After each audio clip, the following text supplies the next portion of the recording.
Hello. Why are we here today? We are here today to talk about the importance of education. Why is education important, especially for girls, especially for our young women? Without education, education is the key, is the foundation to women empowerment. This is in line with the African Union Agenda 2063, which is our vision of what we want Africa to be in 50 years' time. We want our girls to be empowered. We want our girls to be educated. Without education, there cannot be any empowerment of women. We cannot have women in leadership positions. We cannot have women at the parliament. We cannot have women to be CEOs of big companies. And today, we have more men than women in many leadership positions in our continent. So education, accessing education for girls, but not only accessing education. I think access to education has happened in our continent to a big extent. But the biggest issue that we are facing today is the fact that most of our girls do not stay in school. They do not complete schooling. If we look at the statistics today, I think they are very, very hard and harsh. We have only 20% of our girls who complete the full spectrum of secondary schooling. So where are the rest? If we look at the literacy rates of our young boys and girls today, the literacy rates of our young boys and girls today between 15 to 24 is astounding. It's less than 50%. So what are the issues? We have a lot of issues. Our girls, many young boys and girls, access schools fine, but they do not retain. They do not stay in school. They do not complete their schooling. I am the head of the International Center for Girls and Women's Education in Africa, which is a specialized institution of the African Union. It became a specialized institution of the African Union in 2004. This shows our commitment, the commitment of our heads of states and government of the African Union to have girls and women's education at the forefront.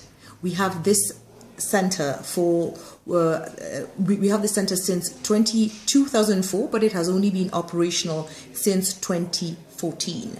So we have started the work, and we face a lot of challenges in girls' education. Many challenges. One of the challenges that we face is girls' marriage. In many of our countries, the law to get married is 18. But does this really happen in reality? Many of our girls are getting married at 10, at 12. They are being forced to get married. We talk about other issues.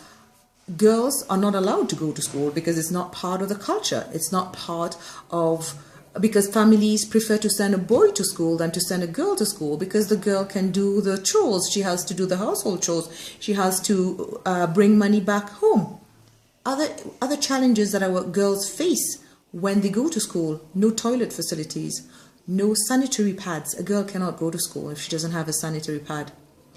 Other issues: gender-based violence. Many of our schools are not safe. A lot of issues of sexual harassment in our school coming from not only the peers, but also sometimes from the teachers. And these are really issues that need to be looked at.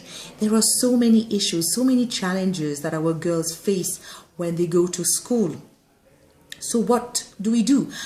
Girls' education has been at the forefront for the past 10 to 15 years. We have got our governments who allocate budgets to enhance girls going to school.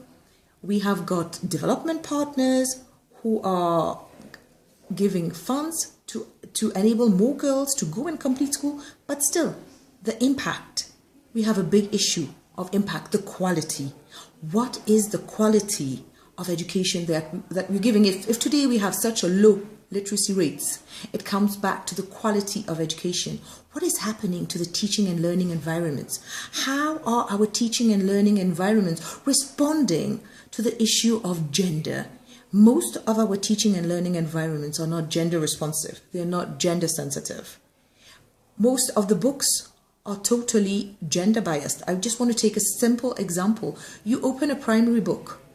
What do we see? The woman is either cooking or the woman is either sewing. Do we see a woman pilot? Do we see women builders? No. As we move higher in the spectrum of education, unfortunately, we see less and less women in the pictures, we hardly see any woman. So, I mean, just looking at the curricula, our teachers are not trained. Our teachers are not trained. For example, very often, if you have a mixed class and you have a male teacher, the male teacher is going to speak more to the boys than to the girls. And even if they speak to the boys, even if they speak to the girls, they do it in such an abrupt way that sometimes the girls do not even feel like asking the questions. They feel that they're not being respected. They're not being treated as well. There are so many issues. So the teaching and learning environment really impacts on the quality of education. I just mentioned about the curricula, the resources, the teaching and learning resources. So I mean, the challenges that we face on the ground in access, but in retention, are enormous. What are some of the recommendations that we can give to our ministries, to our member states? I mean, I think, and this has come out very well, I think, today in the session that we had in this third high-level panel, is that I think our different ministries need to talk more. For example, the ministries of education need to talk to the ministries of finance, and they in turn need to talk to the ministry of gender. I mean, the different ministries, and of course with the ministry of health, and maybe even the ministry of agriculture. So we need a better coordination among our different ministries. Otherwise, everybody just tends to work in silos. I have been in this position for the past 2 years. I work mostly in girls' education, but it's very difficult to have the ministries of education talk just with the ministries of gender, and yet we're talking about girls' education.